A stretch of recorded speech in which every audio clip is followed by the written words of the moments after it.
Hi everyone, welcome to our YouTube channel black diamond. अगर आप mining सरदार की तैयारी कर रहे हैं, ओवरमैन की तैयारी कर रहे हैं, या गैस टेस्टिंग की प्रिपरेशन कर रहे हैं, या फिर आप डिप्लोमा के स्टूडेंट हो या बीटेक के स्टूडेंट हो, इससे रिलेटेड जो एकेडमिक वीडियो है वो हमारी चैनल पे रेगुलर आती रहेंगे। उसके लिए हमारे चैनल को सब्सक्राइब करके बेल आइकन को प्रेस कर दीजिएगा ताकि जब भी मैं वीडियो डालूँ वीडियो सबसे पहले आप तक पहुँचे। और अगर अभी तक आपने मुझे टेलीग्राम ग्रुप पे ज्वाइन नहीं किया है या फिर फेसबुक पेज को लाइक नहीं किया है तो लिंक डिस्क्रिप्शन में है, जाकर लाइक कर सकते हैं। वहाँ पे मैं जितनी भी वैकेंसी आती है उससे रिलेटेड जो नोटिफिकेशन होते हैं वो डालता रहता हूँ। साथ ही साथ उसमें और भी माइनिंग से रिलेटेड अपडेट डालता हूँ और अब मैं रेगुलर उसमें नोट्स भी डाल रहा हूँ माइनिंग से रिलेटेड। और अगर आप चाहें तो मुझे ट्विटर पर भी फॉलो कर सकते हैं, स्क्रीन में हैंडल आ रहा होगा।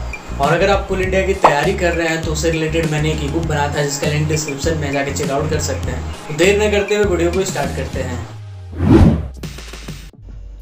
तो आज हम लोग देखने वाले हैं जो टॉपिक वो है टाइप्स ऑफ रॉक के बारे में, कि आखिर रॉक यानी चट्टान के कितने प्रकार होते हैं। तो इसके 3 प्रकार होते हैं, igneous rock, sedimentary rock and metamorphic rock. तो तीनों के बारे में हम लोग डिटेल में पढ़ेंगे। तो सबसे पहले इग्नियस रॉक में ये बताया गया है कि somewhere once liquid magma that erupted from volcanoes they cooled very quickly, that is called extrusive. Other were once liquid magma but they did not erupt from volcano, instead they cooled slowly underground. यानी कि इसका मतलब ये हुआ कि आप यहाँ पे जो डायग्राम देख रहे हैं इसमें सबसे नीचे जो है वो मैग्मा है। मैग्मा क्या होता है? मैग्मा धरती के अंदर में रहता है और ये मैग्मा बाहर आने का कोशिश करता है। तो कई बार ऐसा होता है कि धरती का सरफेस तक वो आ पाता है, अर्थ का सरफेस फाड़ के बाहर आ पाता है। बाहर आने के बाद वो लावा उसको कहा जाता है और वही लावा बाहर आने के बाद एटमॉस्फेयर में, चूँकि टेम्परेचर काफ़ी ठंडा होता है लावा की तुलना में, दहलता ज्वालामुखी की तुलना में, तो इसी के लिए वो बहुत जल्दी ठंडा होता है और उस रॉक को, यानी जो धरती के बाहर में जो जम जाता है, धरती के बाहर में ठंडा होकर जो रॉक फॉर्मेशन होता है, उस रॉक को हम लोग बोलते हैं igneous rock of the type extrusive, यानी rock that are formed cooled lava above ground, they cooled very quickly, therefore formed a small crystal and this is called extrusive igneous rocks। यानी igneous rock का तो प्रकार था ही rock का, उसके अंदर में एक्सट्रूसिव और इंस्ट्रूसिव आता है। एक्सट्रूसिव का मतलब जो धरती फाड़ के बाहर आ गया और बाहर आने के बाद ठंडा हुआ उसको हम लोग एक्सट्रूसिव igneous रॉक बोलेंगे। और जो धरती के अंदर में ही कहीं टेम्परेचर थोड़ा सा स्लो हो गया, थोड़ा कम हो गया टेम्परेचर, जिसके कारण अंदर में ही वो धीरे धीरे रॉक का फॉर्मेशन हो गया ठंडा होने के बाद, उसको हम लोग बोलेंगे इंट्रूसिव रॉक। तो अंदर में अगर धरती के अंदर में टेम्परेचर धीरे धीरे ठंडा होता है तो उसको कूल होने में काफ़ी टाइम लगता है, धीरे धीरे वो कूल होता है और इसीलिए वो लार्ज क्रिस्टल का फॉर्म में होता है इग्नियस रॉक।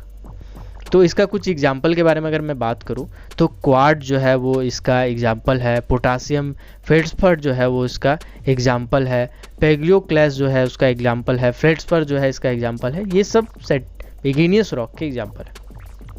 नेक्स्ट हम बात करते हैं सेडिमेंट्री रॉक का। तो धरती के ऊपर में या धरती के सरफेस में जो भी रॉक्स होते हैं उस रॉक में क्या होता है, इरोजन वेदरिंग के कारण। इरोजन वेदरिंग क्या होता है आप पढ़े होंगे जूलॉजी में, नहीं पढ़े तो मैं आपको शॉर्ट में बता देता हूँ।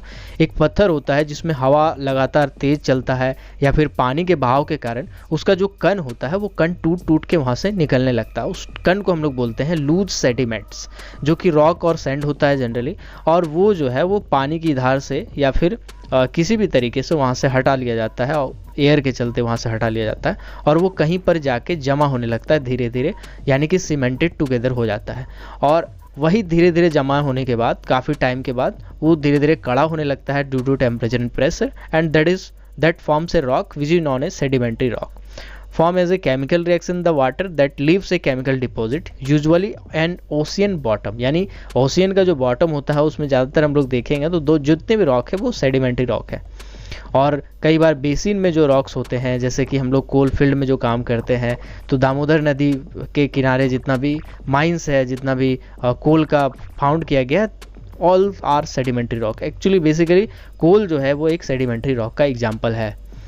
उसके बाद इसके बारे में कुछ बताया गया है कि made up of smaller rock sediments cemented together, यानी कि जो छोटे छोटे रॉक के सेडिमेंट होते हैं वो एक जगह पे जाके जुड़ जाते हैं, सीमेंट हो जाते हैं। कभी कोई हम लोग को इसमें फॉसिल्स भी देखने को मिलते हैं। यूजुअली इसके पास क्या होता है, इसके पास लेयर्स होता है या एक लेयर में फॉर्मेशन होता है।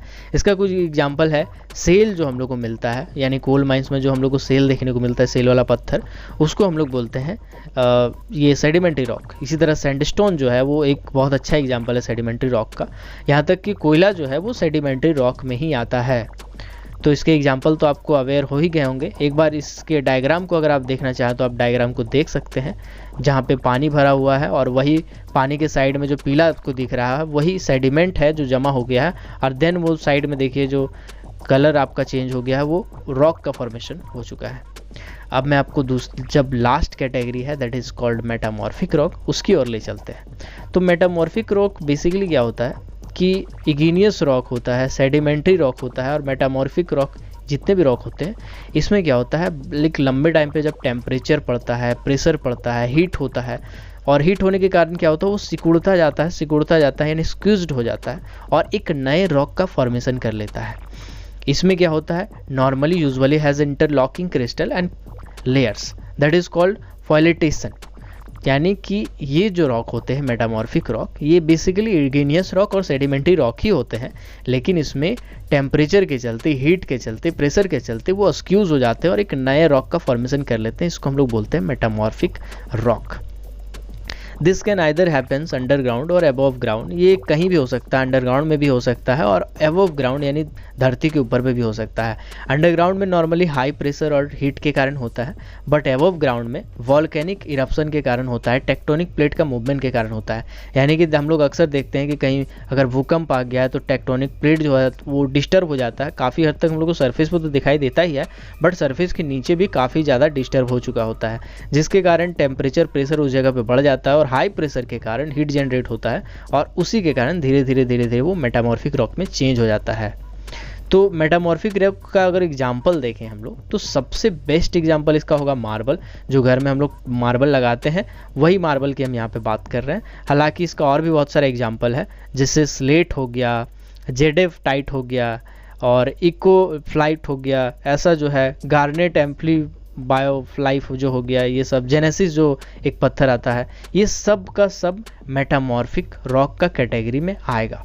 अब इसका डायग्राम देखना चाहते हैं कि देखिए यहाँ से मैग्मा निकल रहा है, मैग्मा निकल के अर्थ का सरफेस पे ठंडा हो रहा है और वहीं नीचे आप देखिए बहुत सारा टेक्टोनिक मूवमेंट आपको दिख रहा होगा। वही टेक्टोनिक मूवमेंट के कारण हीट और प्रेशर जनरेट हो जाता है, जिसके कारण अंडरग्राउंड में मेटामॉर्फिक रॉक बनता है और एबव में वोल्केनिक इरप्शन के कारण होता है। तो आई होप आपको ये वीडियो अच्छे से समझ में आ गया होगा, सारा पॉइंट आपसे क्लियर हो गया होगा। अगर फिर भी अगर आपको कोई भी डाउट है, हालांकि यहाँ पे मैंने एक और ग्राफ बनाया जिसमें इग्नियस, सेडिमेंट्री और मेटामॉर्फिक तीनों को मैं दिखाने की कोशिश किया हूँ कि मैग्मा निकलने के बाद वो लावा बना, लावा के बाद वो हरा हरा जो हम लोग पत्थर देख रहे हैं हरा घास के नीचे, वो सेडिमेंट्स है, सेडिमेंट्री रॉक बन गया, देन मेटामॉर्फिक इग्नियस है।